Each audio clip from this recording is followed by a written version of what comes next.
What's going on, Duval? Thank y'all for tuning in. We're back with you with number 26 of Forecast Jacks.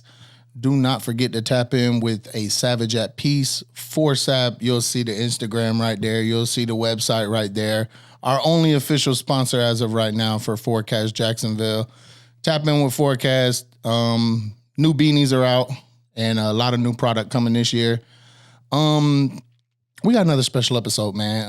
About 5 episodes ago, maybe 6, we had a special fighter from Jacksonville leaving out of Jacksonville to fight on the biggest fighting platform in the world. Not the country, but the world. And that'll be the UFC. I got Ramon Taveras for the return in person, the only person to get a phone interview. That's how special my dog is. Got a phone interview because he was getting ready for his fight. Which, mind you, 34 seconds? 28 seconds. 28 seconds, big dog. 28 seconds, fight was over, bruh. So if you watch the last one, you'll see Ramon was highly confident that he had it in the bag. And watching the fight, bro, beyond had it in the bag, bro.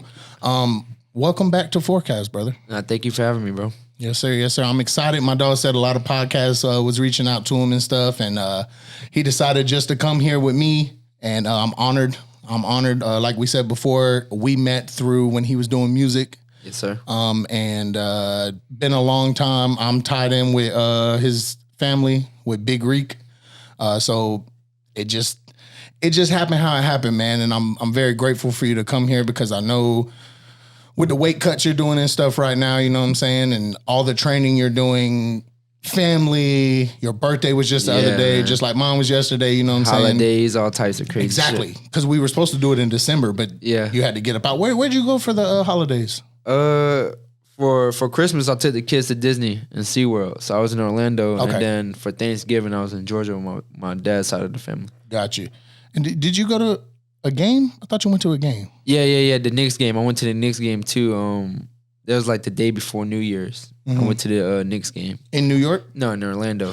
Okay, that makes more sense. That's what I thought you had went to New York when I seen that you went to a Knicks game. I was like, damn, I thought I went to New York. No. I've been to a Knicks game in New York one time. My cousin blessed me with some tickets. It was like a great experience, but that one was in Orlando. So we know you're a fighter. We know you're into fighting. What other sports are you into? I love basketball. But it's crazy though, because I started before boxing. I was playing football, Pop Warner League, for Pine Forest over there on Emerson, and I played, I think since I was like 12 to 15, 16, and I made a name for myself out there. A lot of people know me out there. I was out there. I wanted the ball a lot in the beginning, bro. Once I started hitting people, it was over from there, and I just loved defense. They had me on defensive end, middle linebacker, outside linebacker, and I played that. And I was loving it, bro. That was my dream. My dream was to become a football player. And then fast forward, my last year at Pop Warner, I was about to start playing high school ball, and my stepdad kept it real with me. You know, we was in the car, and he looked at me. He was like, "I'm gonna keep it real with you, fat." He was like, "I don't think you're gonna get any bigger." Cause at that time I'm thinking I'm getting swollen shit. Like, he was like, "I don't think you're gonna get any bigger." He's like, and I know you're aggressive. He said, "What you think about boxing?" And I always liked fighting and shit. And I was watching boxing at the time. I just never got into it. And I was like, I'll try it out. And the rest was history from there. But right now I still play some ball and shit. I like basketball. I like watching the basketball games. Yeah, you say you played for Pine Forest? Yeah, Pine Forest. They were them boys, right? In Pop Warner? Nah, when I was playing, them boys was trash. but before you joined, because when I was younger, I felt like they was them boys. Nah. When I was playing, bro, we was trash every year. But we had like a few good people on our team though.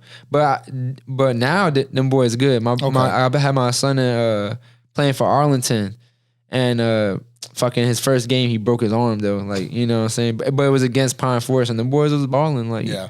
Maybe I just knew a lot of people that played for Pine Forest. Yeah. You probably knew all the good people that played too. Yeah. Because I know Pine Forest, like almost all the people I know that played Pop Warner were like, they played for Pine Forest. Yeah. Especially if you were from the South Side, that's where you were playing. And that makes sense. What'd you say, Arlington? So what is it, Pine Forest, Arlington? Arlington, that's pretty much it. That's the South Side team. So one or the other.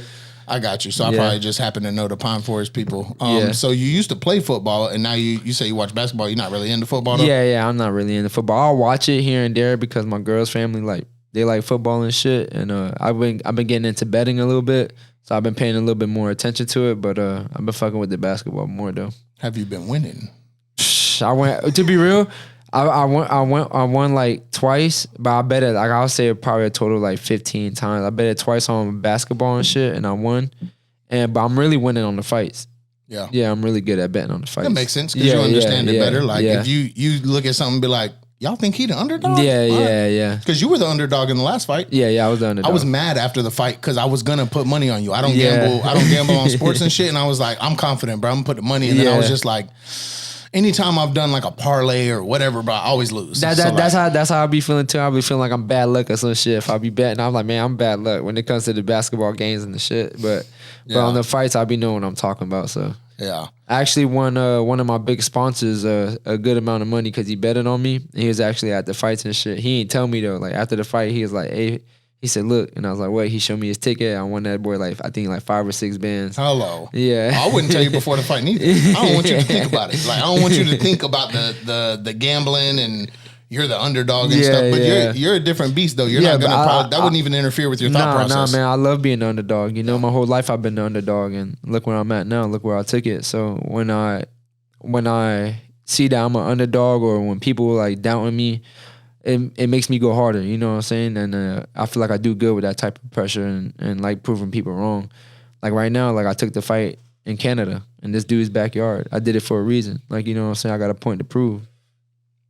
City's from Canada. Yeah, he's from Canada. Right. He was born in the Ukraine and he trains in Canada. And I mentioned the Ukraine last time, and in my head it just stuck like, oh, that's where he's from. Yeah, but that's just where he's born. So you're going into his home. Yeah, I'm going to his backyard. And UFC don't go to Canada often. No, they haven't been, I think, in like 5 years, 6 years. That's what I'm saying. Yeah. So this is a big deal this is a big card for you to be on. Yeah, because they don't go to Canada that much. So like you're gonna have people who haven't seen a UFC fight in a long time in person. In that crowd. Like so. Yeah. I think it's gonna be one for real. Yeah, it's gonna be crazy, man. I've been trying to like mentally prepare for it. Get my mind ready. You know, I fought in enemy territory before, so it's nothing new. But I'm just getting prepared for it. The fucking thousands of people that's gonna be in there, you know. But it's gonna be a good feeling, you know. I know I'm gonna go in there. I know I'm gonna do my thing. I know I'm gonna put that boy on his back. And but it's gonna be an exciting thing to do, man. It's a pay-per-view card. My first UFC fight. It's in enemy territory, and I'm just ready to shock the world and put them boys on notice. Yeah, I think if anything, it's all good because like you grew up with like the world working against you already. So I think that's kind of a comfort space for you. Is people to look at you like, oh, this man kind of wilding. I don't know about it. Like, like that. Please don't know about it. Yeah, like, that's how I like to keep it. You know, I'm real quiet to myself. You know what I'm saying? But I let it out when it's time to go fight and shit. But like what you were saying, like. My whole life been like that, you know? So it's like I was telling my girl the other day, I was like, if my UFC debut will come, which is coming right now, this is how it will come. Yeah. It wouldn't come easy. Like, you know what I'm saying? It didn't. Yeah. It wouldn't come easy. It didn't come easy. And my debut wouldn't be easy for me. It would be something like this. Yeah. Enemy territory in his backyard in Canada. You know, my first time out the country. I'm about to put on for the U.S., put on for Jacksonville, put on for everybody that's been in the situation I've been in and made it out of, you know? Duval County, baby. I want to retrace back because I feel like we didn't give you enough flowers as an intro because you've been here for about 30, 45 minutes and we just been chatting it up. Yeah, we have been chopping it up, yeah. So for those of y'all that may not have tapped into the previous interview that we did, make sure you do that. So UFC Dana White has a contender series that's on ESPN Plus. Yeah. You were on week 5 last year, 2023. Yep. There's only one per year. Yep. So you were on week 5. Yep. You fought early stoppage. Dana White says it's one of the worst stoppages I've ever seen in my career. Yeah. He is the president of UFC. So I think his opinion matters a lot in that effort. Gave Ramon a second chance. Ramon went back week 10 28 28 seconds. 28-second TKO over for bruh. I mean, bruh, when I was watching that fight, I was losing my shit. So he went, did exactly everything he said he'd do in the interview. He did it. So now we're here where he's going to have his first UFC fight, official fight, not a Contender Series fight. This is going to be on a main pay-per-view card, a $80 fight. Like if you go buy the fight, it's going to cost you $80. Dana White's Contender Series, you just got to have ESPN Plus. So big changes here. And this fight is against CD, which is who I lost to. Early stopped him in week 5. And like I told you in the last interview, if you watch, you were in control of that fight. It was just a slip up. So I don't think you're concerned, but that's why this man is so important. All the adversity that he's faced, and not always, but now he takes that and uses it to make him a better man. We talked about your struggles before and being on the wrong path, Gabe passing away and stuff like that. And I'm proud of you for getting there, bro, because thank you. I can tell, like, when you came in the house today, bro, like, I was like, bro, he looked happy, bro. Like, he legit looks happy, bro. And it seems natural and stuff like that. So that's just to lay the grounds. I did have a question when we were just in conversation, though. You're used to being the underdog. You're used to the adversity. Have you thought about what it's going to be like when everybody catches on and you're not the underdog? I haven't, to be real, I haven't, you know, because my whole life been like this, so I know, like, I haven't even thought about how it's gonna be on the flip side, you know. But I know it's gonna happen within a matter of time. It won't be too long to where I'm not the underdog and I'm the favorite, and people are gonna be tuning in and actually knowing what the fuck I'm really doing out here. Like, you know, some people just be like, oh, he's fighting. They don't really know how big I'm really at. Like, you know, so which is cool though. You know, I still get to keep my peace and not deal with the craziness yet that it could bring, you know, but I'm ready for it though too, because I earned it, you know. So when I get it, it's not gonna be like, oh shit, it's here. It's gonna be like, I earned this shit. Yeah. So we're gonna drop this before the fight. It's gonna come out next week. Okay. So I don't know how it works as far as, you know what I'm saying, talking about your training. So your opponent can't tune in or whatever. So if we steer any direction and you're like, oh, you know, not. I'll tell you. But what have you, since you got your UFC contract? That's another part I left out. When he got that 28-second knockout, he was granted the UFC contract. So he's officially, my dog said, he just found out that UFC supplies the supplements. My dog put in an order and UFC sent the package. Sent it. So like big moves, man. And just as somebody who's from this city, who has worked with you on stuff in the past, bro, it sounds crazy. Like it honestly sounds crazy. It's funny because I was just like, a lot of people don't even know that I was like rapping back in the day and stuff like that. And I looked at the old music video because my brother's in it. So I was like, let me just go look at this shit. And I looked at it. I was like, damn, bro, it's crazy how far I came. You know what I'm saying? But yeah, me, you know, I got it. That shit be having me dead, bro. My coach loves that shit. He thinks that shit's so funny, dog. Listen, I'm glad you used to rap, bro, because we wouldn't have met and we wouldn't have had a previous relationship, and I feel like I'm a part of, you know what I'm saying, the history of you getting in the UFC. You know what I'm saying? I mean, we did the interview and it's good to do stuff like this. You know, you can always look back on shit like this. Like, you know, when you get a little far ahead, and it's always good, like, oh, I forgot about that, and go back and watch it and shit. Because there's a bunch of shit that I wish I had tracked on. Like, you know what I'm saying? You know what I'm saying? So I could go back and look at it. So it was always cool to do stuff like this. Now, actually, me and my girl realized coming towards the end of the year last year, like, damn, we don't really take pictures like that. Like, we're not picture people, bro. So, like, we got this thing where we're supposed to go on a date once a week for the whole year, and we got to take pictures. It's a good thing to do. So when we're recapping our year, looking at how our year went, we have so many pictures to look over and stuff. I'm bad at documenting because I've always had a low self-esteem about myself. I think I'm ugly. I grew up fat. Like you said, I look smaller than I used to, but really I'm bigger than I was this time last year type shit. Which I did open up about on one of the recent podcasts. I am working on my sobriety with cocaine. Okay. So that is what kind of kept me more slim. So I kind of been eating more since I'm not doing the drug.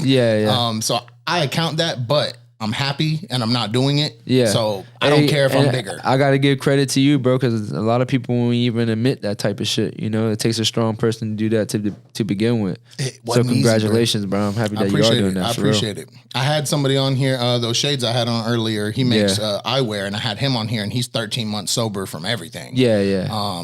And I just felt inspired while I was sitting here interviewing with him, and I'm like, I think it's time people know. Yeah, no, I think it's time people know what I'm going through, because I keep like, oh yeah, I'm back with the podcast, and then I slip up and then I disappear. Yeah. And I feel like it'll hold me more accountable. Like, hey, everybody know you do drugs now. Yeah. Not only that, man. It's about coming to a reality with you, like being real with yourself. Like, all right, bro, this shit's a problem. Like, you know what I'm saying? Because when I was young, before I even started fighting, I was going through the same shit. Like, you know, and the thing that makes me different from a lot of these fighters is that I keep it real. Like, I don't be hiding nothing. Like, because we all human at the end of the day. Man, you go on Facebook and Instagram and shit, you see people lying their life away. Like, you know, life is not always fucking sunshine and rainbows. You know what I'm saying? For anybody, nigga. So when it comes to me, when I was young, I was doing shit I wasn't supposed to do, in and out of jail, fucking doing the wrong things, you know, and a lot of that had to do with that was because I was fucking doing drugs. I was smoking weed, I was popping what really was the pills.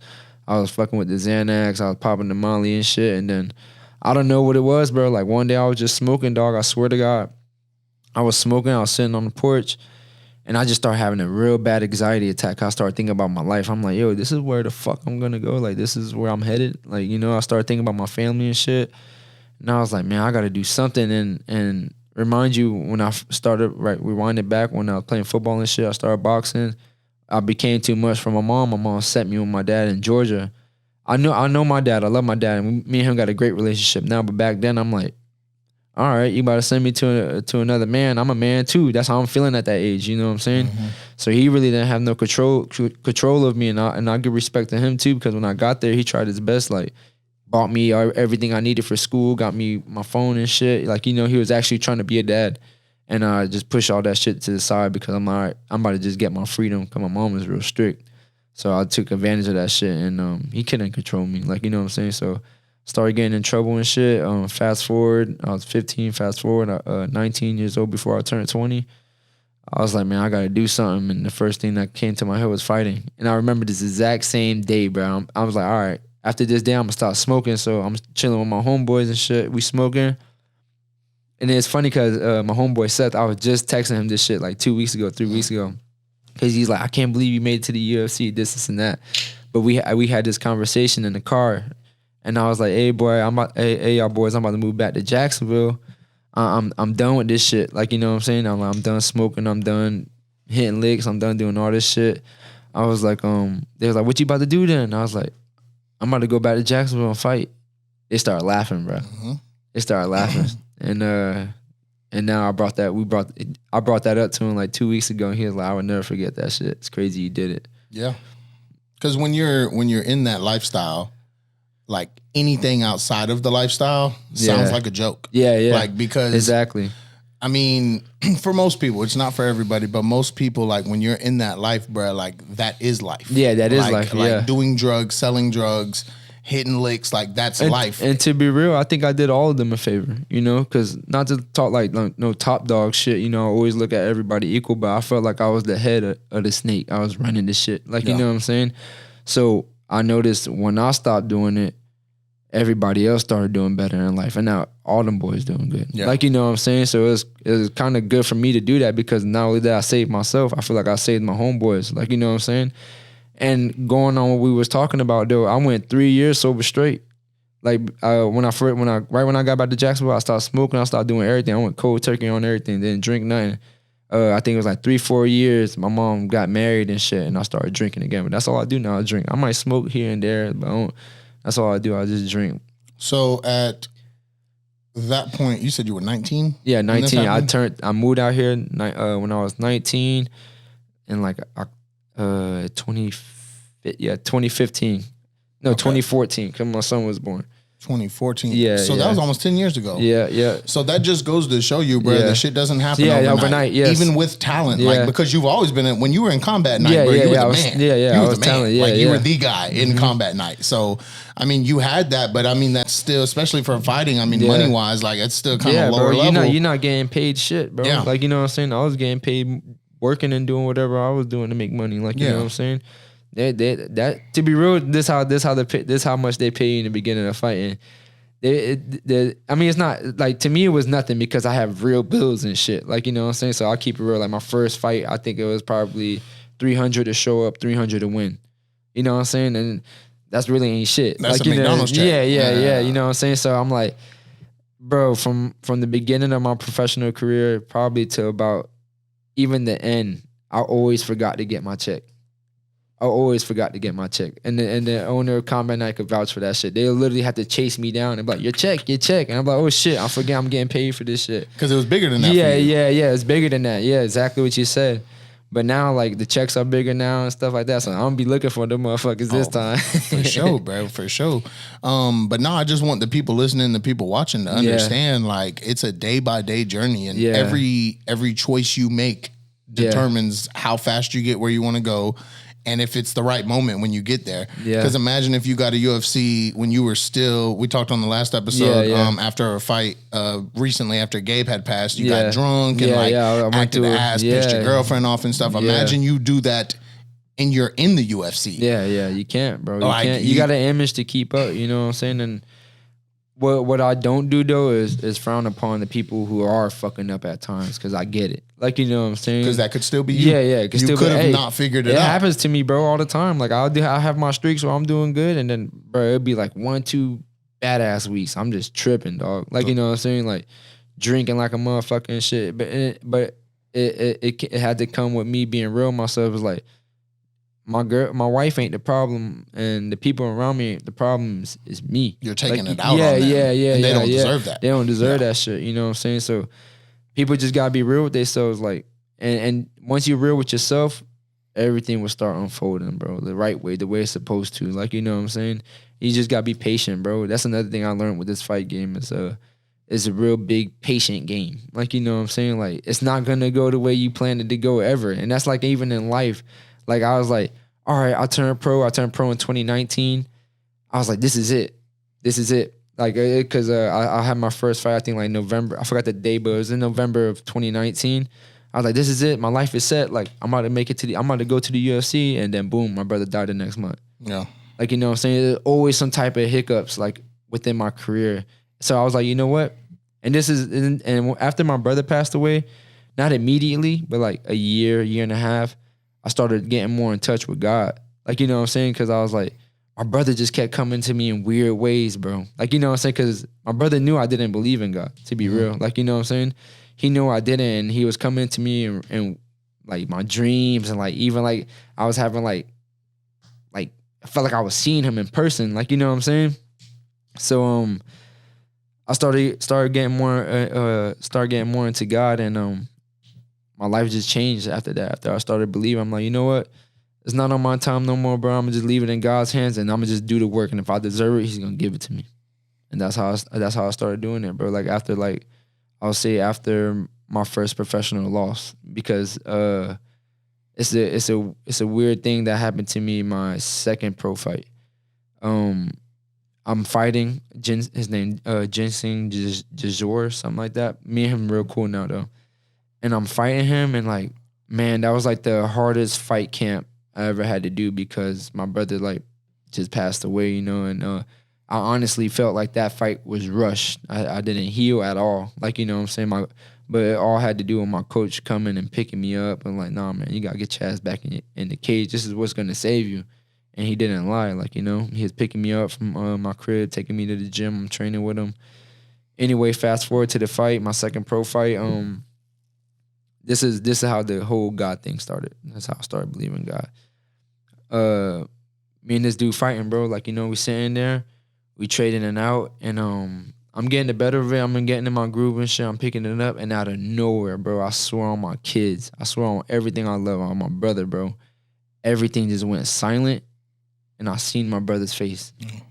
I'm looking at my brother like, face to face, bro. Like, and then I remember he kicked me. He kicked me in my head with a head kick. Cause I just like, if you go back and watch this, the first like minute and like 40 something seconds, you'll see me just freeze for a second. To me, it felt long, but really, and when you look at it, it's only like 2 seconds. I like freeze up and he head kicks me and like everything comes back. I hear the screaming and shit. and for a second, I'm sitting there, I'm like, did I get knocked out? Like, you know, I'm on my feet and shit, and I start backing up. I'm like, did I just get knocked out? Like, what the get knocked down? What just happened? And this is what I love about my coaching shit and my big brother, my training partner, Austin Lane.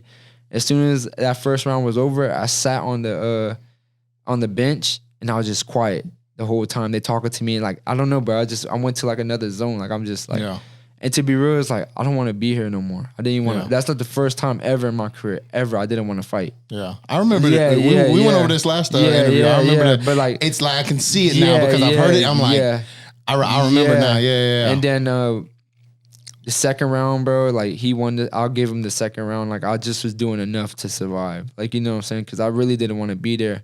And I remember him taking me down, and like he took me down. I'm just holding him. I'm looking up at the lights, and I'm like, I can't wait for this shit to end. Like, you know what I'm saying? And then the bell rings. Third round comes, and my coach is like, and this is why it's so important with fighting. This is what I was telling fighters. Like, this is what I tell a lot of the fighters and a lot of my friends. Because they go to other gyms. It's fine. I love going to other gyms and shit like that and training with other people, but you can't have different people in your corner all the time, bro. All the time you can't. You know, you got to find, and I get it, sometimes it's hard to find that circle that you know that you can stick strong with and can count on them and believe in them, but bro, it's something about somebody that knows you. Like, you know, and my coach knew something was wrong with me, bro. Like, seeing you know, you in your bad time, seeing you in your good time, seeing you when you're kind of in the middle, like something wrong, but he okay. Yeah. And they can see it. Facial expression tells them how you're feeling. You're like, and he looks at me and he was like, Fat, what the fuck is wrong, bro? He said, wake up. He said, you ain't throw the overhand left all day. Throw that shit. And then I remember him smacking me on my face, not like hard, but like, come on, get up. Like, you know, I get up. And I just remember, bro, just looking at him, and you see me, like, in the beginning of the third round, pushing my glove back. And I don't know what the fuck got into me, bro. I'm like, I'm finna knock this motherfucker out, bro. And boom, like, I knocked him out. Like, I could have done it the first round. I could have done, like, you know what I'm saying? It was just something about it. And then as soon as the fight ended, I went to my coach. They all happy and shit. And I looked him right in his face, and I'm like, I seen my brother, bro. And that's why he's like, huh? I said, I see my brother, and I start crying. Like, you know what I'm saying? I seen. And then, like, I was like, when we got to the back, I was like, bro, I just don't want y'all to think I'm crazy. Like, you know what I'm saying? Yeah. And then my coach was like, no, I don't think you. I was like, I swear to God, man, I see my brother, bro. And you really psyched out because, like you said, you don't really have a relationship with God. So, like, this is like the first time something like this is happening to you. Like, bro, it's like in a movie. You see some shit that happens to somebody in a movie, and you're like, for me, like that, something like that's never happened to me. So, like, happening to you, like, it's kind of almost like you said, damn, did I get knocked out? Or it's like almost kind of like, I've had situations on like, I've done like LSD. And I thought I was dead at one point. Like there was one point I'm like, am I dead right now, bro? Like it and that's the biggest connection is like life and death with the religion and stuff. So it's like, that was, and it was real to you. Nobody else seen it, but me. But he seen how you were acting, and he probably never seen you like that. So he was like, "Damn, like bro, really seen that." We are getting to a point where the camera's about to cut off. Okay, so we gonna pause right quick, and we're gonna pick right back up. That's a bet. Duval County, baby. What's going on, Duval? Thank y'all for tuning in. We are on segment 2, episode 26, with the return of Ramon Taveras in preparation for his rematch against CD. I forgot his first name. Yeah, Siri CD. Siri CD. I don't really actually know how to say it. I think it's Siri or Siri. I don't know. We're just gonna stick with CD. Yeah, it don't matter. Taveras is the only name you need to know. So we were just looking over the fight. Just a heads up for everybody. If you're wanting to tune in to Ramon's fight, he is on the prelims. For those of y'all that don't know what that means, it is the fights prior to the pay-per-view event starting. Yes, you do not have to purchase the pay-per-view. We encourage you to. If you are into UFC, definitely, get it. But if you're just trying to support local and check in, all you need is ESPN Plus.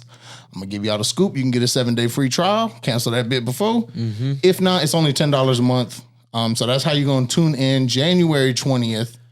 We're thinking around 7-ish is when he's on. But just turn it on, put it on mute if you ain't trying to watch it, and wait till you see Ramon coming up. Yeah. But yeah, man, we back here. Please don't be hitting me up asking me what time I'm gonna fight because I don't know. The day of the fight, don't even think about it. Yeah, because it all depends on how fast the fights end and how long they go. So just tune in and I appreciate everybody who does tune in. Yes, sir. Yes, sir. So now we, as a marketing technique, I didn't want to get into the fight yet. So people got to find it. You know what I'm saying? You got to watch through before we get to the fight. Yeah. So we got the rematch against CD.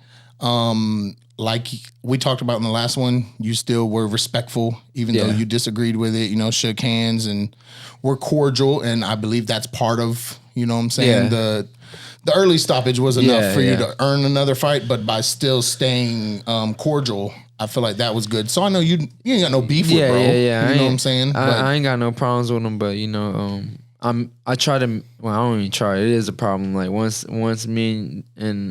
got an opponent, I don't like him. Yeah. You know what I'm saying? I don't like him. We could be friends afterwards if you want, but before any of that though, like you signed a contract to try to take away from me and my family, so I'm gonna have to treat you like a op, So, but yeah, bro, it's a problem between me and him, like right now, and he knows that. Everybody who's fought me knows that because I walk in there with that approach. Like you could feel I'm really big on energy. You know what I'm saying? So, I let off that energy when I'm in there. I ain't fucking with you. We ain't friends. We got nothing to talk about. Don't shake my hand. And it's not me being an asshole. That's just how I fight. Like, you know what I'm saying? That's just me. But afterwards, I mean, obviously, me, everybody who ever fought me knows that I'm a good dude. You know what I'm saying? It's just before the fight, it's business. Like, Right. I mean, y'all are going to be putting your hands and feet on each other to try to knock one another out. Like, I would imagine thinking that you don't have a problem with them would be a problem. Yeah. Like you kind of got to have that. And that's any sport, not even just fighting, bro, football, whatever, bro. Like if you're competing, you have to have like the mindset, like it's fuck you. It's all about me because I'm trying to win. Point blank period. Yeah. But, so from this fight, how are you going to approach this one different than you did the first time you fought him? Of course, I work. Every time I work, I get better. Each fight camp, I get better. So it's never going to be the same me. Like, he could sit there and think it's going to be the same me coming in. And yeah, I'm always going to carry that power. Yeah, I'm going to carry that speed. Yeah, I'm a boxer. But I'm never the same fighter. Like, But the thing that he has to deal with, which I know he's over. Like I watched a few of his podcasts and shit, and he's acting like I beat him at his game. I beat him in his own game, and he's talking crazy and shit. But he knows what I bring to the table. He knows I'm the realest fighter that he's facing that octagon. And I could guarantee you, if they gave him an option to fight me or somebody else, he would have fought somebody else. Like what I'm saying? He knows I'm a problem. So but no, man, I'm just come in there and do what I do. You know what I'm saying? I usually we usually don't game plan. Like we game plan some, but I'm so talented and blessed that I just move on the fly. Like what I'm saying? Well, I'm just cruise controlling and then I go from what they give me. Like what I'm saying? But I know he's gonna do the same thing. I know he's gonna try to come wrestle me and shit. I'm prepared for all of that. And the fucked up part about it for him is it starts on the feet. All right, y'all. Sorry, we had to make sure we got everything lined up so the content comes out right. Ramon's face was blocked, but we got DJ Blue. Oh, Blue in the building. Blue in the building. Y'all might know him as DJ Blue. Back into it. From what I remember, we were saying that City would pick somebody else if he could have. Yeah. He definitely would have. I know he has. He says that, oh, it's his chance to make it right. Yeah, you got your chance to make it right, but you got to make it happen first. And at the end of the day, man, he knows what I come with, man. And nobody, not even, I haven't bumped into a fighter like myself yet. Like, I'm pretty sure I don't even want to deal with myself, so I'm pretty sure he doesn't either, but it's going to be an exciting fight. I'm looking forward to it. I'm looking forward to correcting my wrong, respect to him. Like, that's why I didn't bitch after I took the L, because like, at the end of the day, I got caught. I shouldn't have got caught. I could make a million excuses, which I feel like I had some, but I'm not gonna even put it out there. But I shouldn't have got caught. And he won't catch me slipping. But I'll give him this though. Before he dropped me, I caught him with a good left. I caught him with a good one too. And my coach was like, he didn't like that. He didn't like that. And he looked at me. He said, I like that. And then I smiled at him. And then I said, oh, you like? And when I went to go say, oh, you like that? That's when he caught me with the jab. And then he followed up. Like, he caught me mid-sentence. So I ain't going to be doing no talking with this dude. No. Right. Straight focus. Yeah. He ain't going to catch me off my pivot, you know? Yeah. So, City is a grappler guy. Yeah, like he's a striker. He's a striker. Okay. It's funny, right? A striker turned grappler. Yeah. That's what I'm saying. Yeah. Yeah, no. Yeah, no, but he's a striker. Most of his finishes are standing, you know. His only loss, he got out grappled. Okay. So that tells you that. Like, you know, and you think you're going to out grapple me, you think I don't got no grappling. Like, all right, you might get choked. So I've never seen you in a grappling situation. Yeah. Are you're prepared? Yeah, for I'm that prepared. to happen? I actually got, I think, I got 3 subs. Oh shit. Yeah, I got 3 subs and the rest of the knockout. Got you. I want to see that. Is there video footage? Yeah, of that's footage on there. It's on Combat YouTube. Night. Yeah. Okay. Just go on YouTube. Look me up. I think it was my first fight, my 3rd fight, and when I won the Combat Night belt. Okay. I actually subbed a UFC veteran. Oh. Yeah. But I set it up with the strikes, of course. Like he was coming in. He tried to hit me with the right. I slipped it. Caught him with the body shot to the liver. He tried to take me down. He dove for my feet. I was lifting him up. While I was lifting him up, I kneed his ass. He went back down. I caught the choke. And I choked him to sleep.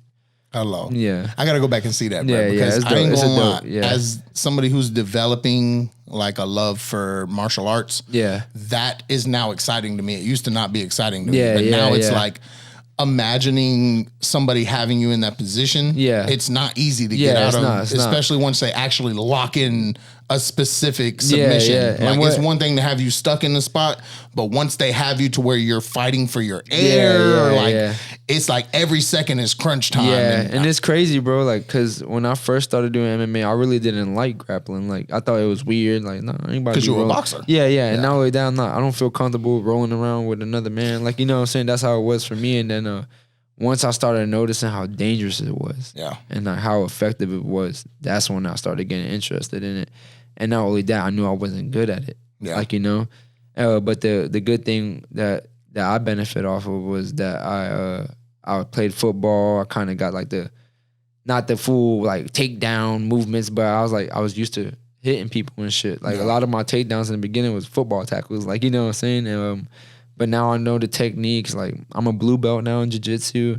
I had a few tournaments. That's what people don't know. I don't really put it out there like that, but I'm working. Like, you know what I'm saying? I know this is mixed martial arts for a reason. Like, you know what I'm saying? So that's why I hate when people are like, oh, I'm going to take them down and I'll grapple them. Like, all right, sounds easy. You think and that's what I like about it too, is like, I'm going to catch you slipping. I'm going to catch you sleeping on me. Like, you know? And shit, you probably ain't going to like it. Like, you know what I'm saying? Like, because I'm strong too. Like, I know all these little reversals, everything. That's what I like about it though, is like me being this small guy, like, I could fucking rip your ankle off. Like, you know what I'm saying? Like, people don't know that though. Like, you know what I'm saying? That's why grappling is effective just as much as striking, you know what I'm saying? And that's why I'm about to put my little girl in when she gets of age. I'm gonna put her in jiu-jitsu. I feel like every female should know jiu-jitsu. Yeah. Like, you know? I just me and my homie was looking for stuff to watch on YouTube, and I found FCC, I believe it's called. It's probably another fight organization. They're affiliated with UFC, but they had a kid fight. Like, they had little 6 or 7 year olds, bro. It's on YouTube, bro. Some people be having that shit. Like, you know, they have the little kid matches and shit. Like, it comes with a lot of rules. But I didn't notice a lot of head punches. Like, they weren't really like punching in the face. It was a lot of body grappling. shots and grappling. A lot of grappling. But I told my boy, we were watching it, I was like, is it wrong of me that I want to look up highlights of like knockouts with these children? Like, because they was really getting down on the grappling. You be surprised, bro. Them little kids be more about it than the adults. Like, you know what I'm saying? I did a few grappling tournaments where the kids was more ready than the adults were. Like, and this is just a grappling event. Like, you know what I'm saying? Them little kids be about it. That's why I honestly want my kids to do it, but I'm not gonna force it upon them. You know, I'm gonna wait till they get interested. You know, you're looking at it for self-defense skills for your children, not like I want you to compete. You're just gonna put them in a class, not in competition type. But I'm gonna wait till they want to do it. Like my oldest, he loves football, so I'm letting him ball out. My youngest boy, he's still 3 years old. He don't know nothing yet, but Right. he's still interested. Like he knows what I do and shit. Like you Yeah. know. But I'm all for it, man. I can't wait till the day my boys tell me they want to train and I could train them boys, you know, because I actually want to train them myself, like you know.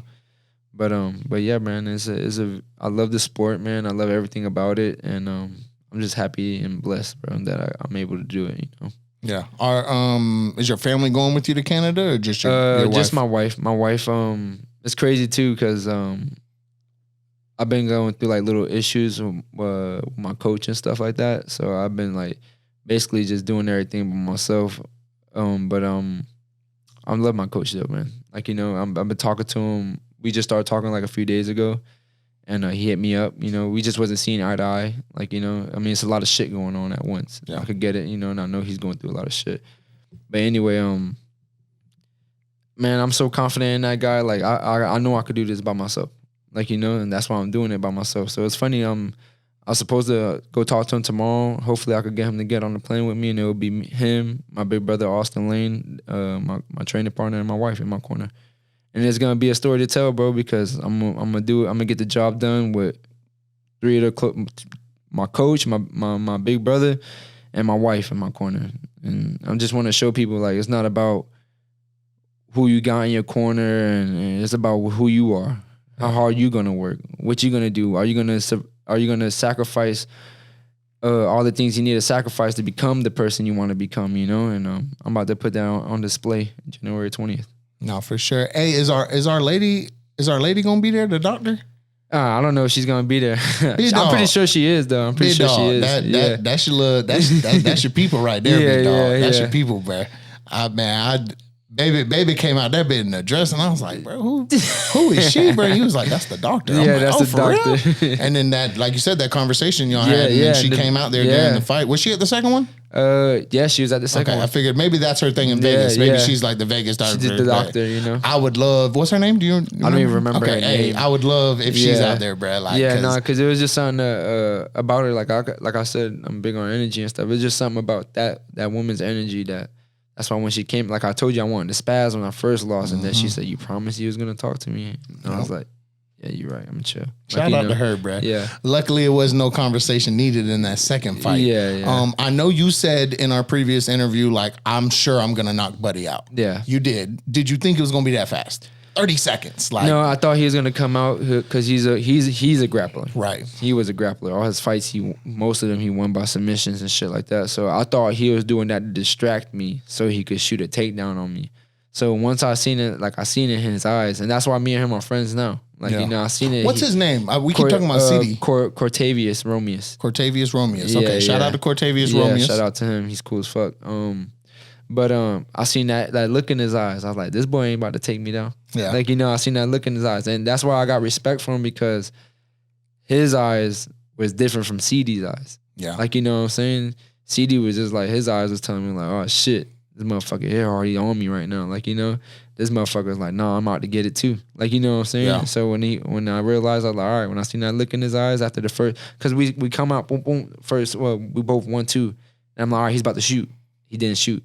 I think he like throws another 1-2, and I miss. I try to like catch him, and I miss, and then he throws a kick, and I was like, yeah, this motherfucker ain't about to take me down. Yeah. I said, all right, now I got it. Now we in my world, and then that's like, you'll see me. I'll back up, I'll reset, and I knew he wasn't no striker, so I know like he's finna come at me horny, like you know what I'm saying, and that's what he did. And I pulled back, kind of left hand, dropped him, and then that was the beginning of the sequence, you know. Yeah, like you said with the when you seen Gabe in the ring, it was like 2 seconds, but it felt like forever. Yeah, for us, it feels like nothing, like 30 seconds, bro. Like when I was watching in the ding ding ding, I'm like, oh, okay, here we go, and it happens so fast. Like, how does it feel in that moment, though? Man, I'm so used to it now, man. Everything's like slow motion. Right. It feels like it's going like even then, like it feels like it's moving at 100 miles per hour. But to me, it's just like it's just moving slow. Like I'm watching, I'm seeing everything, and I'm like, all right. But the only thing I was being a little bit patient of, because I thought he was gonna shoot on me. I thought he was distracting me to shoot a shot.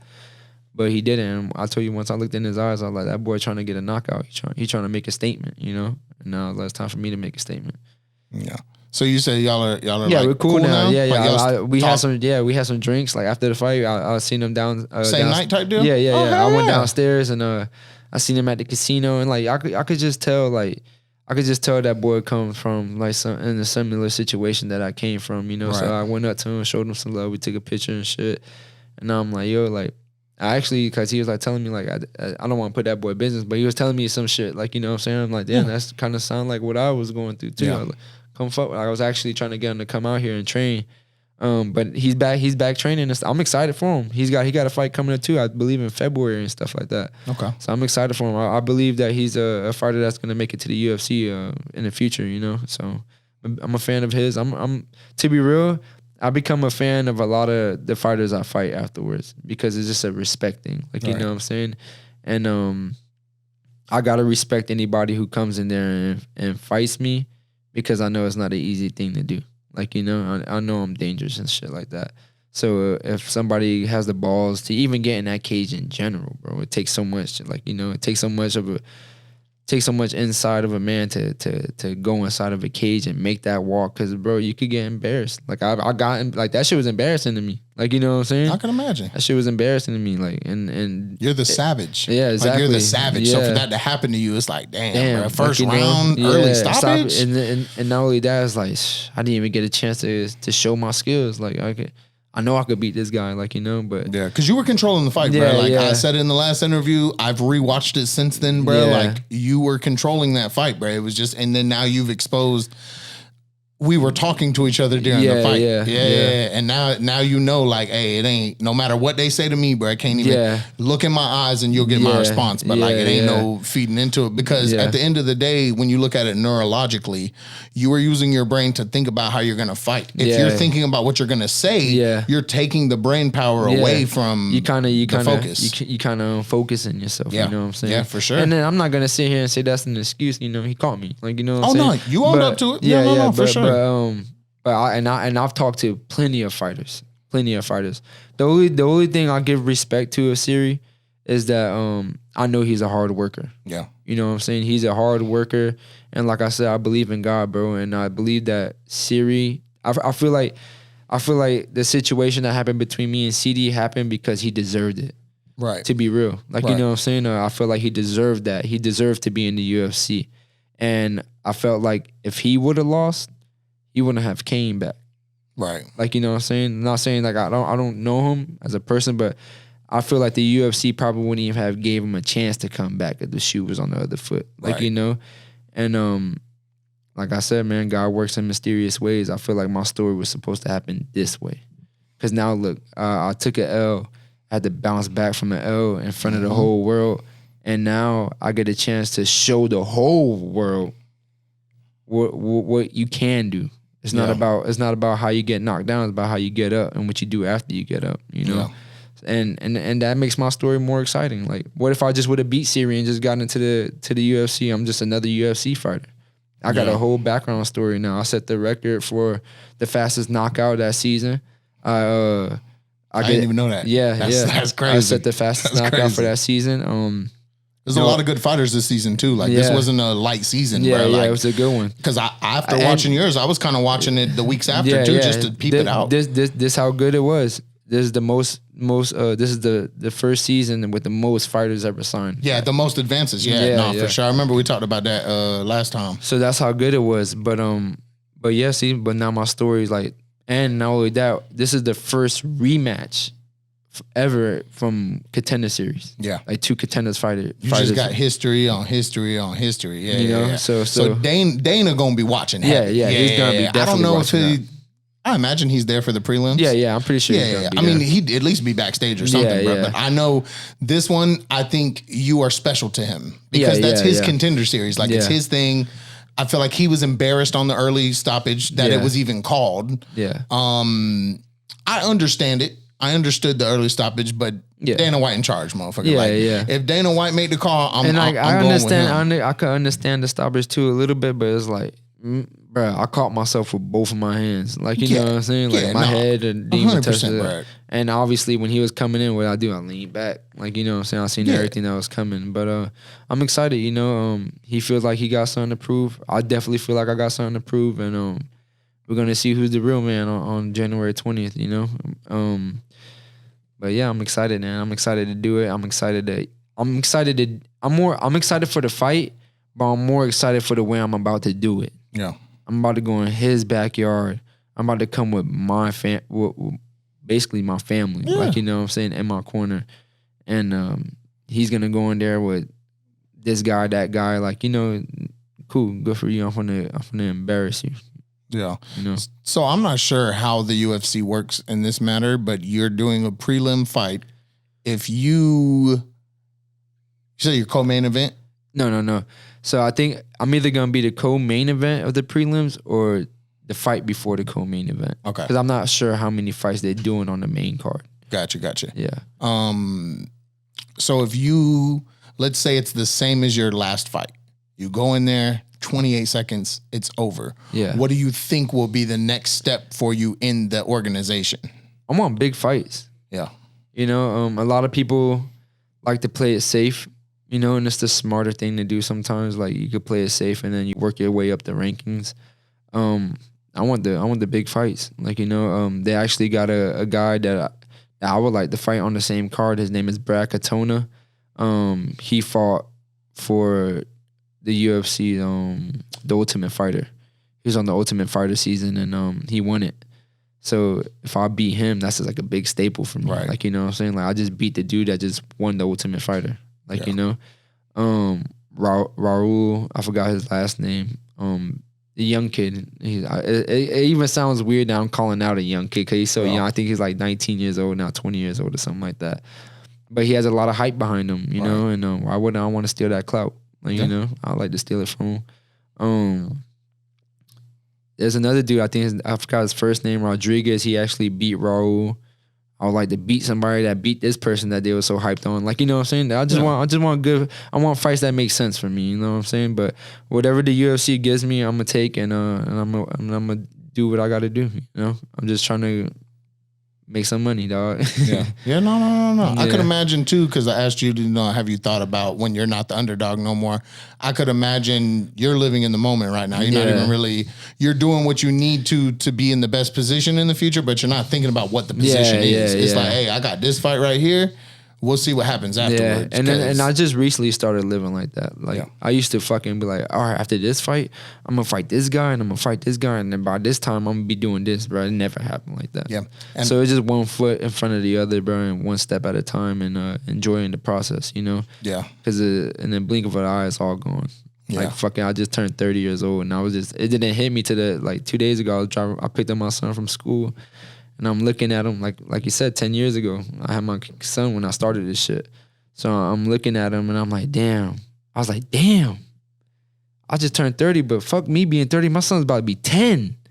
I remember when this dude was little, like, you know what I'm saying? He was my guy. Like, he's still my guy, but it's like, I remember he was just so small, and now I could tell he loves me, and I love the fuck out of him. Like, he's like the perfect oldest brother like anybody can have, like, you know, and I'm the oldest brother out of my brothers, so right. But when I see the way he moves and shit, I'm like, damn, I wish I probably would have moved like that with my brothers, especially being what happened to my brother Gabriel. He shows mad love to his brothers and sisters, like, you know. But yeah, it kind of freaked me out. I was like, fuck, bro, like, he's probably 10 years old, like, you know. Near the age when you were the caravan the caravan kid when they came getting you, like, hey man, go get G. And then now you got him in a better position, not having to live like that and stuff. So like, I think it's beautiful, bro, because you're able to low-key break generational trauma. That could have easily, if you didn't get yourself together, maybe you wouldn't be thinking about fatherhood the way you do. It would probably just be shit. Is my kid fed? Is my kid like good? That's all that mattered. But now it's like, nah, bro, the way I grew up, I don't want my kids to have to do that. And then in this same scenario, you were the older brother. Now you got your 10-year-old, and you, as you know, bro, I mean, you grew up a little faster, you know what I'm saying, based off of your story, but 12 years old, that's about the time a boy feels like they're a man. They feel like it. They start feeling like it. They get a little bit bigger, a little stronger. Yeah, for sure. So it's real good that you I'm not gonna say fix yourself because Yeah, every day yeah. is a work in Yeah, progress, yeah, it but you is. know what I'm saying, took control Yeah. of your actions and how people around you are affected. Yeah. Like we were talking earlier when you were here, bro, like not taking out your personal frustrations on people you love. Because I Yeah. know with me, it's easy to do that because you love them and you're comfortable and they've seen the real you more. And it's Yeah. easy to do that, but you're dumping your trauma on them, which in turn, it'll be dumped back to you. Yeah. And then you might be confused, like, man, why is she acting like this, bro? But Yeah. like once you take responsibility and accountability, then everything gets easier. And like you say, you start seeing the path Yeah. more better because you're making the right decisions, bro. Yeah. So like I just think it's a beautiful thing in general, just fixing the youth. And in the next segment, I want to talk about what we talked about earlier. But we're gonna get into that. But I want to stick on the fight right here. Yeah. Do you have anything you want to put out there concerning the fight or any thoughts? Nah, man. I'm just blessed, bro. Like it still haven't hit me. Like, you know, cause this shit still feel like a dream. It still feels unreal. Like, you know, I remember when I first started doing this MMA shit and this was just like so far ahead of me. Now it's here. Yeah. Like, you know what I'm saying? In the UFC, bro. Yeah. The biggest non-scripted fighting league in the world. Yeah, in the bro. world, Like you people know? leave, like you said, bro, from Canada. He came from Canada to come to America to do it. Yeah. People come from all over the country to come fight in the UFC, bro. Like it's the not. UFC takes it everywhere, bro. They go to Abu Dhabi, they go all over the world, you know, with this shit. And you know, and me making it to the UFC obviously shows people I'm one of the best in the world. Yeah. Like, you know what I'm saying? Like I made it here. Yeah. But now it's a whole new chapter though. So one thing getting there, it's another thing staying there. Like, you know, so it's a whole new fucking page for me, you know what I'm saying? Yeah. I'm not comfortable. Like, you know what I'm saying? So I'm just gonna keep grinding, keep pushing. And yeah, I'm just looking forward to this next chapter in my life, and I'm ready to make waves around the world. Let everybody know who I am. Yeah, I know you were telling me earlier that you noticed on your own that you were taking your health and diet more serious before you even had to start training and stuff like that, and just like eating healthier. Yeah.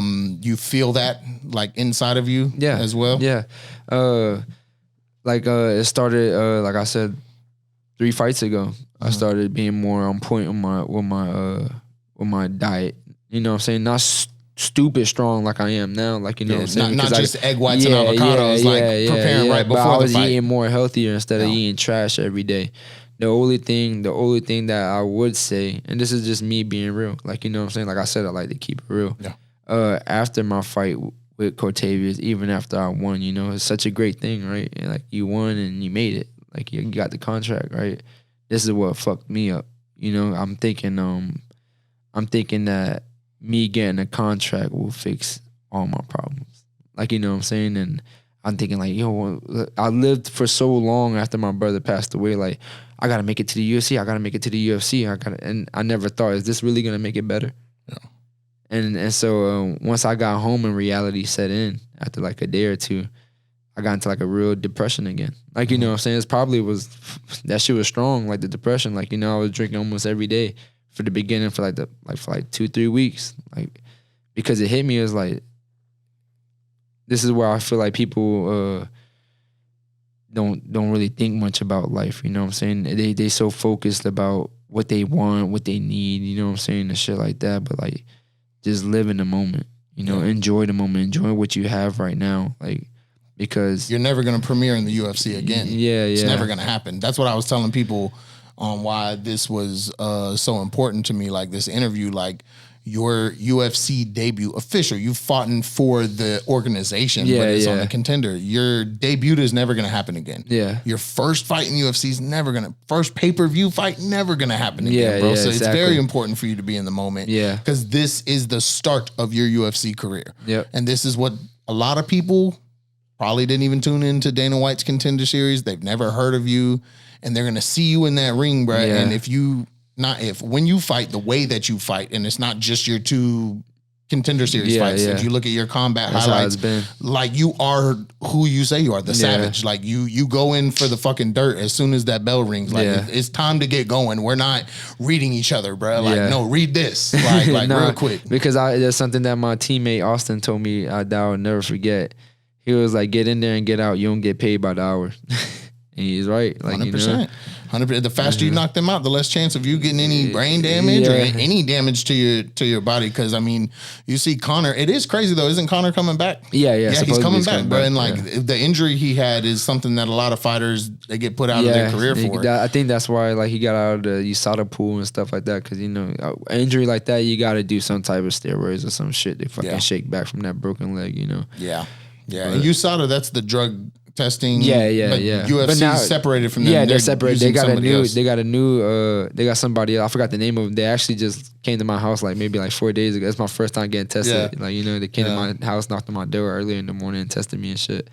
And that was one of the points where I was like, I made it. Like Yeah.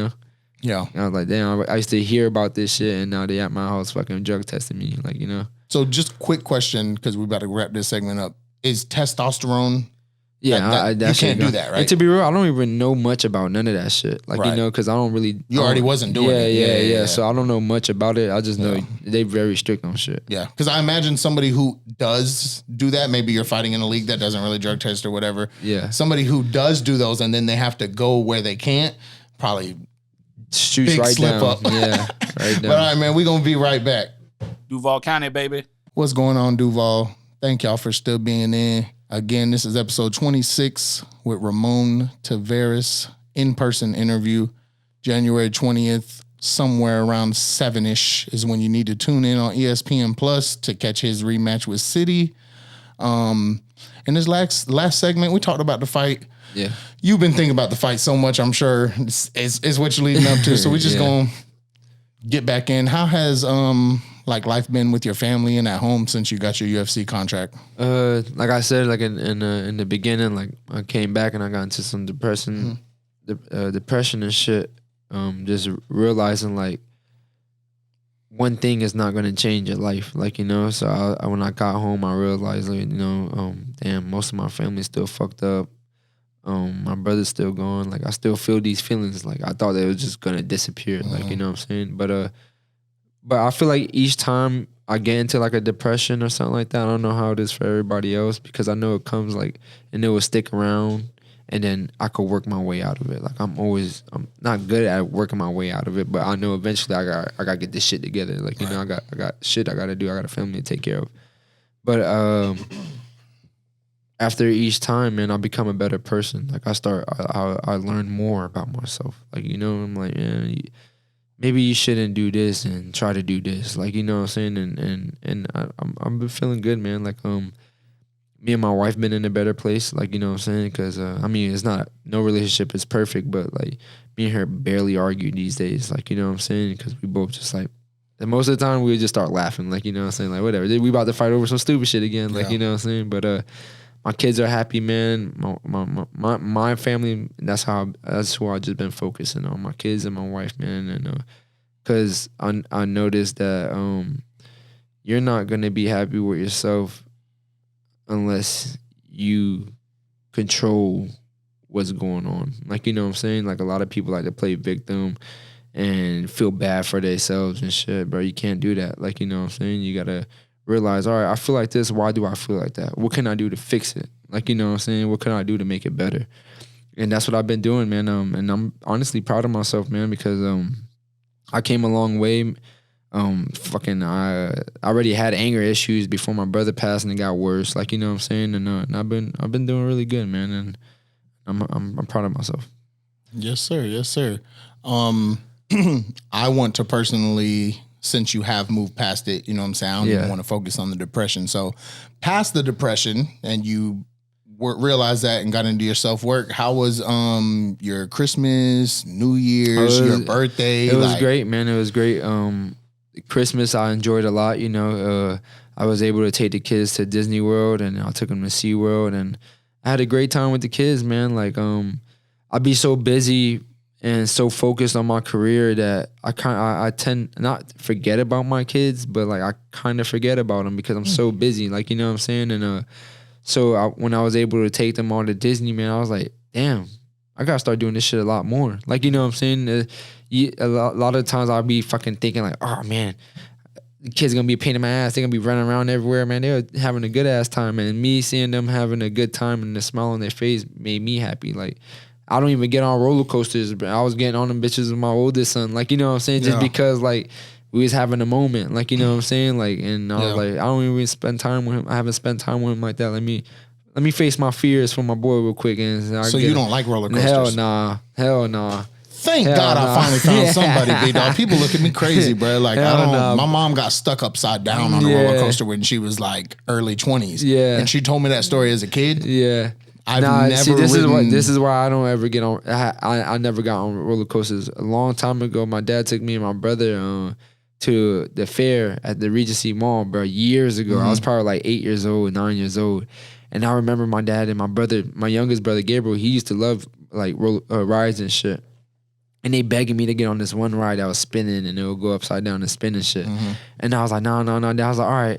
I said, I'll only get on it if you let me go after I play this game. And it was like the BB gun game. Yeah. So while I'm shooting the BB gun game, bro, I swear to God, everybody just started screaming and running, bro. The shit fell over. B-Dog. Yeah, I swear to God, bro. That shit fell over and that was it for me. I was like, nope, I ain't getting on no fucking rides. So for me, I would only ride remote rides. Disney, Universal, stuff where the ride stays there. Yeah. Shit that gets taken down and put back up. Yeah. Nah, bro. And that's why I did it though, because we was at SeaWorld. Yeah. So I'm like, this shit's Did always you ride the like that crazy one? Yeah, bro. I rode all of them, bro. And I ain't gonna lie, I kind of like them now. Like, you know what I'm saying? It was the feeling of not having control. Yeah. I'm like, yo, if this shit goes south, it's a wrap. Like, you know, so I'm in that bitch screaming and shit. My son, he loves it, bro. He's just sitting there having a good ass time. But yeah, Christmas was fun, man. I was happy to enjoy the time with the kids and just have time for just us, my family, like, you know, and it was a good time. Yeah. So you got a 10-year-old, a 3-year-old, a 5-year-old, and then I got a 1-year-old. So I got 4 kids. Okay. Yeah. So you got like kind of like little gaps. Yeah, little gaps in between them. Yeah. Yeah. And the cool thing about it too is like when one of them are odd number, all of them are odd. And when one of them are even number, all of them are even. It's weird as fuck. I just noticed that shit like a few months ago. Yeah, nah, that's definitely dope. When do you think? What age? What's your 10-year-old's name? Leonidas. Leonidas. We call him Leo. What age do you think you would, if Leo shows interest and wants to go to one of your fights? Yeah. What age? He's been to my fights. Okay. Yeah. All of them, except for my youngest, my newborn. 1-year-old. Yeah. But all of them been to my fights, especially my last. Yeah. I don't mind it because I want them to see how real it is. I want them to realize, all right, my dad is really risking his life for us, like, you know, and like another thing that I had to get past too, like I always used to think like, this motherfucker don't respect me for what I do and this and that. It's like, motherfucker, you ain't gotta respect me for what I do. Like, I chose to do this. I could have went to school. I could have went to college. Like, you know what I'm saying? I could have done something easier.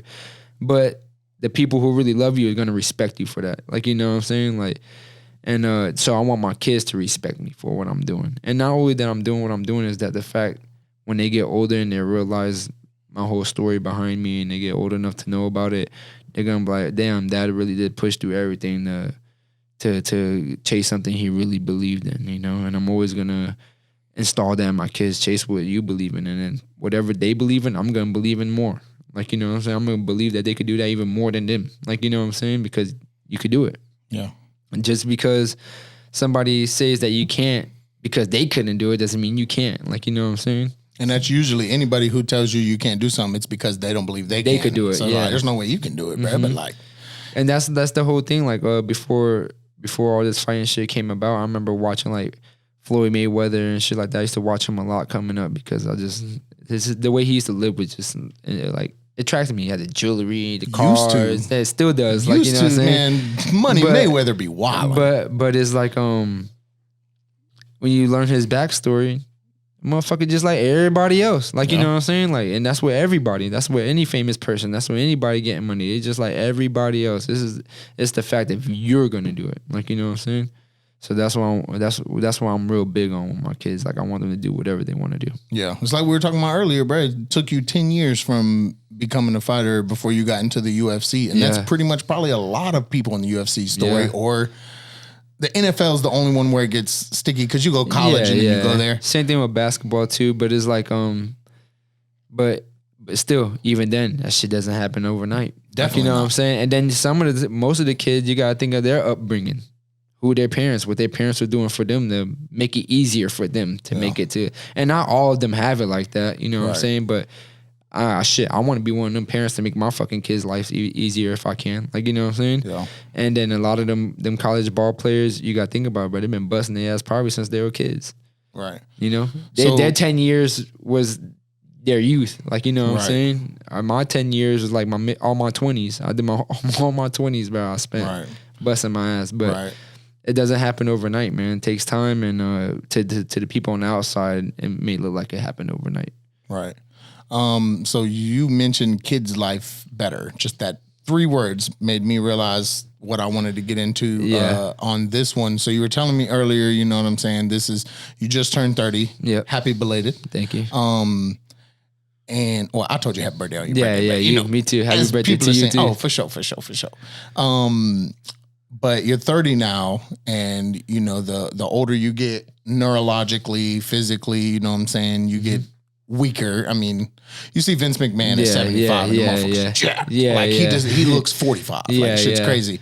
But as you get older, your body can be more frail or you're more prone to injury. You disclosed to me before we started the interview that you don't plan on doing this forever. You know what I'm saying? You want to get in, earn your rank, prove yourself, and get the hell out. Then you want to start your own gym for troubled youth. And for anybody who is not familiar, as you should be being this far in the interview, but you grew up in the hood. Caravan is one of the hoods in the South Side, and it's not a typical bad area on the South Side. Like, it's really going down in Caravan. Like, not like I used to. It's good now. Like, you know what I'm saying? Yeah, it's cool. I'm just speaking on when you were there. Yeah, like, when I was there. Caravan, Sin City. Like, it's even Century 21 back then was like, wow. They're both kind of chill. They done put some spots in Century 21. But anyways, you know, you grew up in a troubled area, fighting a lot when you're young, on drugs. Yeah. Lots of stuff. And you told me you want to open your own gym to try and help troubled youth and give them somewhere to be. Talk to me more about that. I would like to, just because the simple fact is a lot of kids don't know what they want to do. Like, you know, a lot of the kids these days want to see what they see on TV, you know, what they watching. Like, you know what I'm saying? Like, shit, I was like, you know what I'm saying? I wanted to be like 50 Cent. Like, you know what I'm saying? That's what I wanted to be like. But, so I felt like if we had something in the hood, like a boxing gym or even just a gym in general, like, you know what I'm saying? Like, it would keep you off the streets. One, like, it would take some of your time away of being on the streets.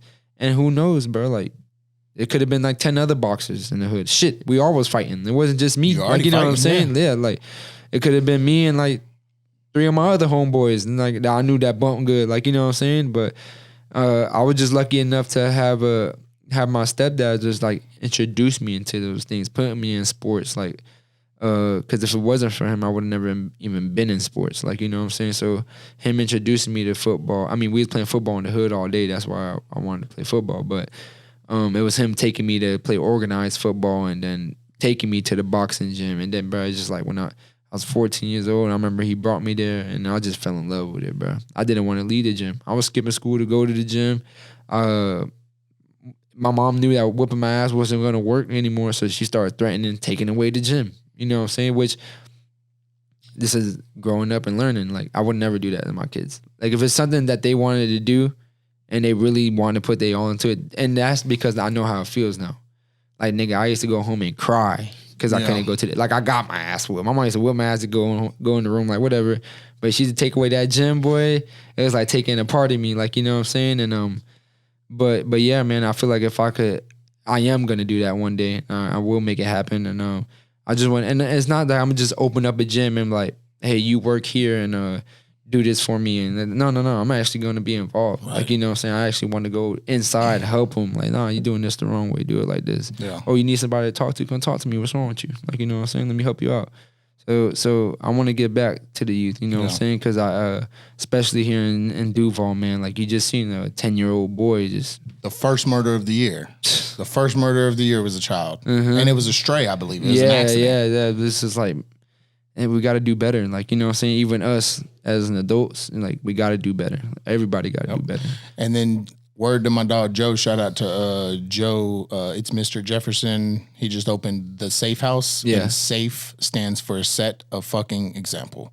And from what you're saying to me, that's what you sound like you want to do. You don't want to just open a gym for people. You want to be a part of that experience. And you grew up in, you even told me where you're looking to scout it is going to be right there by where you grew up. So you would directly be giving back to your environment. Yeah. And I think that's important, bro. I think it's important to show somebody, like, I mean, everybody, even if you're not in the fight, you know what UFC is, bro. So like, I mean, just, hey, I made it into the UFC, like a child, like you said, they want to be like what they see, to know that they are working with somebody who was in there. And this is you just opened this up for me when you was like, when basically what you said, like, I'm gonna be involved. So with them, like, hey, he made it to the UFC, I could do this. That happened to me. What happened? You came from exactly where they're at. And this is what happened with me though. Like I've been bringing up his name, Austin Lane. He actually played ball for the Jaguars. And he played ball for the Bears. Like, you know what I'm saying? So when I first met Austin, I'm like, fuck, I'm training with a football player. Like, where I'm from, I never met nobody like this or shit like that. So I'm like, if he could do it, I can't do it. Now I'm training with him every day. Now that I'm only training with him, I'm learning from him every day. And I think that's very big, bro. Like, you are who you surround yourself with. Like, you know what I'm saying? Like, even to this day, it's easy for me to get off track. Like, if I'm hanging around my homeboys and shit, like, hey, let's go out, let's go have some drinks. And it's easy for me. I'm like, yeah, fuck it, let's go do it. Let's go turn up. Like, you know what I'm saying? But then when I'm chilling with my boys from the gym, hey, let's go hit the gym. All right, fuck it, let's go. What time? What time we gonna pull up? Like, you know what I'm saying? It's easy, man. A lot of people be like, oh, no, I'm my own person and shit. No, man, that shit's easy to fucking get sucked into some shit, you know? Now imagine the kids doing it. Like, you know what I'm saying? 100%. Is Austin from Jacksonville too? Yeah, he's from Jacksonville. He just made it to the UFC as well. Check your DM. I'm gonna get you on here. Yeah. Ramon done talked you up. I didn't know he was ex-NFL. Yeah, like, he played ball. That's even deeper, bro. Yeah. And since he's a part of your story, it makes sense to get him on here and, you know, get to know him. And that's the whole point of this podcast. I always hope that when I bring somebody in, there's gonna be, even if you're not like, I don't really like that, hey, you should have this person on your podcast. I want to choose that they be yourself, on. But by having people on, I can learn about other people. I've never heard of him ever until you brought him up. And like you said, look, it's he's crazy. in the UFC. Fucking, he's in the UFC. He was an NFL player. Fucking, he did a lot of things in his life, man. And he's still here. Yeah, that's a big thing for me. Is like I'm all about Jacksonville. He's from here. He's still here, participating on the scene in Jacksonville. Like that's what this platform's about. Yep. So we done went over all that. Have you had V Pizza yet? The wings. I still haven't. Because I was supposed to get it to you. Not only that. I drove past it like 3 times with my wife, and she was like, "Isn't it the spot?" I was like, yeah, we got to stop there. But every time we had a chance to do it, it's like I was in fight camp. Like, you know what I'm saying? I was like, fuck, I can't eat it. But after this fight, I'm gonna take a few months, maybe a month or 2 off. Like, I've been busting my ass, bro. Like, I was like actually planning on taking some time off after my last fight, but they alley-ooped me with something I couldn't say no to. Definitely not. But you know, I got a lot of shit I still got to figure out. You know, business wise, fighting wise. You know, and I want to get that squared away before I take another fight. But definitely about to take it because I need some time. I need some time with my kids. I need some time with my family, and I need some time for myself. I literally have been fighting from January to January. Yeah. Like, you know what I'm saying? Not non-stop. Even last December to January. So almost fucking 13 months, 14 months straight grind. Like, you know what I'm saying? And that's what other people don't understand, man. That's just going to take time away from your family. Like, even like now, I was telling my girl, like, yo, I'm sorry. Like, I know, like, I miss you. I haven't seen you. Like, you know what I'm saying? I've been in straight grind mode, like, you know what I'm saying? And that's what it takes, though, bro. It takes sacrifice. You got to sacrifice that shit if you really want it. Yeah. That shit ain't just going to fall in your lap, man. I got a few homeboys, man. That shit be pissing me off. I'm like, bro, you over here complaining. That shit ain't going to fall in your lap. Yeah. No, for sure. Yeah. And damn, what I was going to say? I lost my train of thought. But yeah, you good. after this fight, though, we catching we got to get that drink. Yep.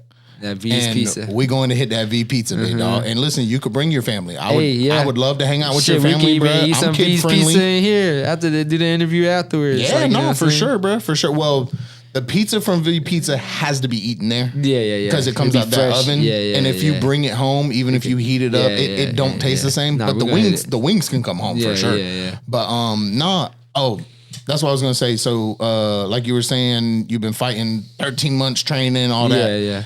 And then you just went and spent time with your family and realized, like, fuck. Yeah. I haven't been getting that. So I could imagine, like, your main focus is getting the business together after this fight and until before you take another fight. Yeah. And then getting that family because time right now I'm self-managing right now. Like, you know what I'm saying? I'm doing everything by myself. I'm getting my own sponsorships, which is good. Like, you know what I'm saying? This was really good that I'm even dealing with this and closing deals and shit like that. But if I could get like a good manager on the side, which I've already been in talks with some people and shit, it's gonna make it easier for me and free up some more time with myself. Like, you know what I'm saying? And I'm looking forward to that, man. I'm looking to spending more time with my family, especially after this fight for the next month or so. And then get back to business, like, you know what I'm saying? Because the job ain't done until it's done, like, you know what I'm saying? But I definitely need some time to myself. Yeah, I think it's important, almost just as important. Like, your personal life, what you care about, is just as important as your career. Yeah, of course. But you're fighting. You have your family. You're not fighting for your family. You're fighting for your career. So, like, obviously, that's going to get placed in front of them. But you had the eye opener recently, and I'm highly confident in you, bro. Like, I'm highly confident in you for this fight, bro. So, like, I see you. Me too, man. It's like it comes down to when I look at the kid, man, and I could just tell, like, you ain't ready to die. Like, you know what I'm saying? Like, you ain't ready, bro. I'm ready to push it. I'm ready to push it that far. Like, I know people talk about it, and, like, it's easy to talk about it, you know? I can't wait till the day till I could prove that I'm really about that. Like, you know what I'm saying? But I look at him as like, bro, I could drag you in these deep waters and you ain't gonna swim. Like, you know what I'm saying? And I'm looking forward to that. Like, you know, I'm looking forward to just shutting people up, putting my name out there on the scene of the UFC, and start making a good living. Like, you know, I earned it. You know, I earned it in full, blood, sweat, tears. Like, fucking sacrificing time for my family, my friends, my brothers. Like, you know, but it's all gonna be worth it at the end. You know, that's the thing I keep in my head. Like, it's all gonna be worth it. You just brought up part of the second segment that I wanted to talk about, which was after you won. Yeah. That fight, bro, after you won, bro, like, it seemed like you had to fall to your knees, bro. Like, I mean, bro, the tears falling from your face, bro, and like just your face. I felt like a baby. I go back and watch out, like, man, I look like a little baby out there. Nah, hell no, bro. As a grown man who's in touch with his emotions, you look relieved. Yeah, it like was. You did it. You got it. It felt like the weight of the world was off my shoulders. Like, I made it. Like, you know, like it wasn't my first milestone, but one of the main milestones in my career was completed. Like, you know what I'm saying? And I was just like, fuck, like, all right, we got that. Like, I cried, I shed those tears, and then I got home. I went through what I went through, and then I was like, what's next? Yeah. What's the next milestone I need to make? And that's to be a UFC champion, you know? Yeah. I want to be a UFC champion. I want to make a lot of money in this fight game, and I want to get back. Like, you know what I'm saying? I don't want to be one of them guys that made it from the city. I mean, we already don't have shit to begin with. Like, you know, but shout out to the people who are doing it big out here, you know, because it's very few, like, you know, and I just want to make something of myself, man. I always knew I was destined for greatness, even when shit was bad for me. I just didn't know what it was until I found out what it was, like, you know, and now I'm making it happen. And the good thing is that I'm making it happen in front of millions of people on January 20th. Yes, sir. Just a reminder for y'all, man. January 20th, like we said, ESPN Plus for the prelims. You do not have to buy the fight to catch the prelims.